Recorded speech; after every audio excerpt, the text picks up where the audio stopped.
ಪ್ರಿಪ್ಯಾಟ್ Ukraine ದೇಶದಲ್ಲಿ ಇರುವ ಈ ಪುಟ್ಟ ನಗರದಲ್ಲಿ ಒಂದು ಕಾಲದಲ್ಲಿ ಸುಮಾರು 50,000 ಜನ ವಾಸ ಮಾಡ್ತಾ ಇದ್ರು. ಆದರೆ ಇಂದು ಈ ಪ್ರಿಪ್ಯಾಟ್ ಅನಾಥ.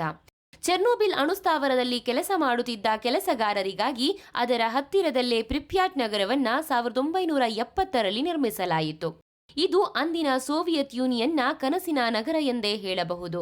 ಸಾವಿರಾರು ಜನ ನೆಮ್ಮದಿಯಾಗಿ ಜೀವನ ಸಾಗಿಸುತ್ತಿದ್ದ ಪ್ರಿಪ್ಯಾಟ್ನಲ್ಲಿ ಸುಸಜ್ಜಿತ ಶಾಲೆಗಳು, ಈಜುಕೊಳಗಳು, ಅಮ್ಯೂಸ್ಮೆಂಟ್ ಪಾರ್ಕ್ ಸೇರಿದಂತೆ ಅನೇಕ ಆಧುನಿಕ ಸೌಕರ್ಯಗಳಿತ್ತು.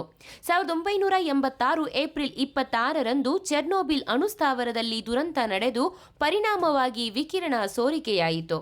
ಇದರಿಂದಾಗಿ ಏಪ್ರಿಲ್ 27ರಂದು ಪ್ರಿಪ್ಯಾಟ್ ನಗರದಲ್ಲಿದ್ದ ಅಷ್ಟೂ ಜನರನ್ನ ಬೇರೆಡೆಗೆ ಸ್ಥಳಾಂತರಿಸಲಾಯಿತು. ರಾತ್ರಿ ಬೆಳಗಾಗುವುದರೊಳಗೆ ಜನರಿಂದ ತುಂಬಿ ತುಳುಕುತ್ತಿದ್ದ ಪ್ರಿಪ್ಯಾಟ್ ನಗರ ಸ್ತಬ್ಧವಾಯಿತು.